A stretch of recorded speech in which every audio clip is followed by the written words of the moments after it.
இந்த வீடியோவை உங்களுக்கு வழங்குபவர்கள் Pases pay, secure digital payments with multiple features and great success rate. మత సామరస్యాన్ని కాపాడాం.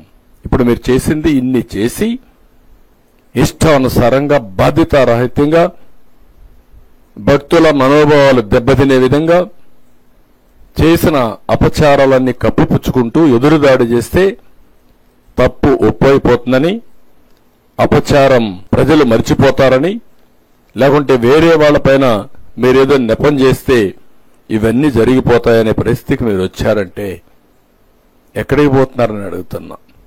ఏంటి మీ ధైర్యం? ఏమనుకుంటున్నారు మీరు?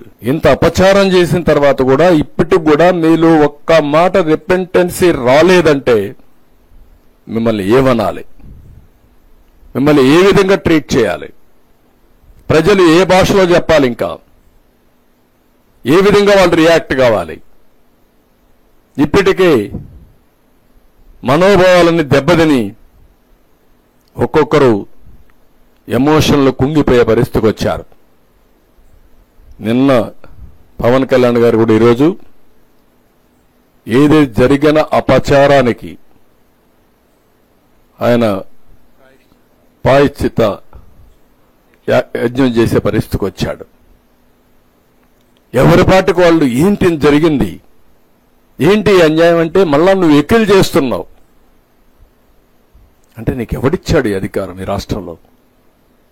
అసలు మీరు మనిషి పుట్టుకని అడుగుతున్నా. మీ ప్రవర్తన చూస్తే ఏదన్నా లెక్కలేదా మీకు? ఏదంటే చేస్తారా?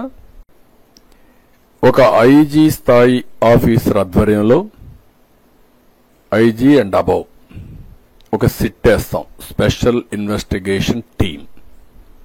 ఈ స్పెషల్ ఇన్వెస్టిగేషన్ టీం మొత్తం ఇవన్నీ కూడా దర్యాప్తు చేసి కారణాలు, జరిగిన అపవిత్రం, మిస్యూజ్ ఆఫ్ పవర్ ఇవన్నీ కూడా అనలైజ్ చేసి గవర్నమెంట్కి ఒక రిపోర్ట్ ఇస్తారు.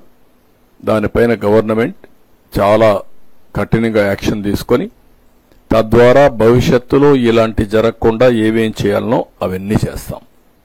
There is no compromise.